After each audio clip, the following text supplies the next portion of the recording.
Congressman Lasseter, thanks for joining us again this week.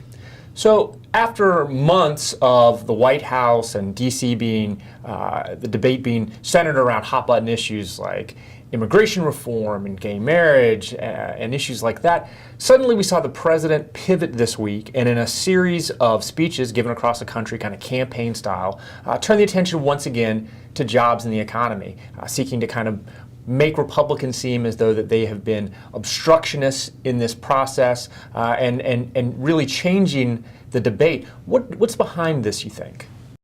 Well, first of all, Chris, you've never looked better. But second of all, the president is seeing, like everybody, you know, a new poll came out this week that shows that everybody, the president, the Congress, people in elected office have the lowest approval rating in a very long time.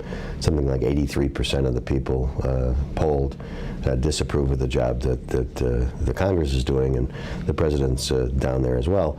And the fact of the matter is, despite everybody's best efforts, the job market continues to lag. You have Detroit going bankrupt on the front page of the newspaper, and you know, he is the president, and you know, the president gets the credit when things go well, and he also gets the blame when things don't go well. And I think that he recognizes that in order to succeed on the rest of his agenda, on immigration, on some of the other things that he's working on, he needs to focus again on jobs. So one of the topics that has been quietly bubbling up behind the scenes over the last few months, and one that has been important to folks across all different sectors, all parts of the country, is a question of comprehensive tax reform. This week, Chairman Max Baucus, the chairman of the powerful Senate Finance Committee, announced that the Finance Committee would begin marking up comprehensive tax reform this fall once Congress returns from its August recess. Both he and Senator Hatch have taken this kind of blank slate approach, forcing folks to kind of justify why their provision of the tax code should be continued going forward. What do you think the prospects really are for comprehensive tax reform? And what do you think of the job that Chairman Baucus and Chairman Camp in the House have done so far on this issue? Well, both of them have done good jobs. Baucus in the Senate, the Democrat from Montana, and Dave Camp, Republican of Michigan, have done a nice job. In the House, they've divided into 11 different working groups to work on different sections of the tax code. Senators Baucus and Hatch asked every senator that had an idea to submit the idea.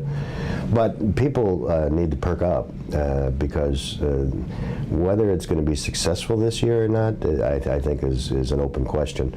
But clearly, they are going to draft legislation and have markups, and anybody that cares about a tax provision either being in or being out really needs to pay attention to the month of September, and then, but mostly October, because that's when the action is going to happen.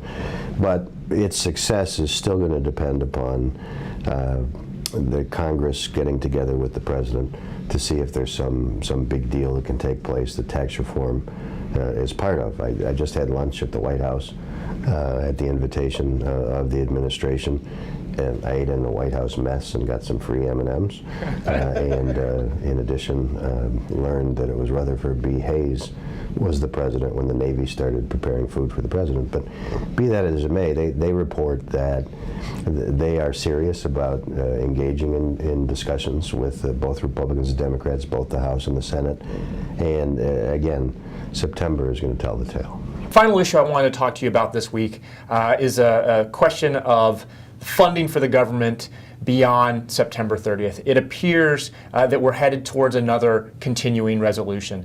The Senate, led by the Democrats, have taken their own approach with a higher spending line than House Republicans, and it appears that with only a few days left in September to actually get something done, that we're headed towards a continuing resolution. Can you talk to us a little bit about the continuing resolution and how you see this playing out?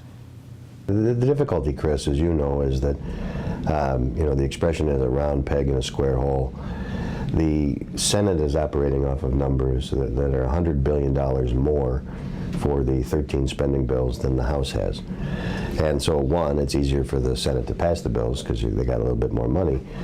But two, at the end of the day, if you're going to have a successful conference and actually have a bill go to the president for a signature, you got to marry them up. And the differences are really stark. And in particular, the biggest of the non-defense bills is something called the Labor, Health, and Human Services Bill. And the House chairman is rolling out something that proposes to take spending back to 2001 levels. It zeroes out things like the Corporation for Public Broadcasting, and actually public broadcasting and public television happen to be clients of our firm, as you know.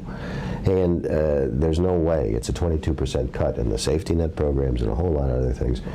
The Senate bill will look a lot different. There's no way you're going to have a labor H bill. So what that means is that the fiscal year ends on September 30th, and the government would shut down. You have Senator Rubio and a couple others in the Senate saying, let's shut the government down. I was there for that in 1995. It didn't go so well for the country or for Republicans. But if the continuing resolution is then adopted, that keeps the government going. The good news for organizations that are looking at pretty dramatic cuts is that the CR, as it's called, would be funded at fiscal 2013 levels. So no plus-ups, but not the 22% reductions in most cases that you're seeing in some of the markups. We certainly appreciate your time once again, Congressman LaTourette. Well, Chris, thank you very much, and I just want to close with, on August the 1st, our show will be in Cleveland, Ohio, at the headquarters of our firm, McDonald Hopkins, the parent company, and we're going to have an hour conversation. And so if folks haven't signed up to either be there in person or on the web, you better get in soon, because the tickets are going like hotcakes. Fantastic. Well, thank you very much, Congressman LaTourette.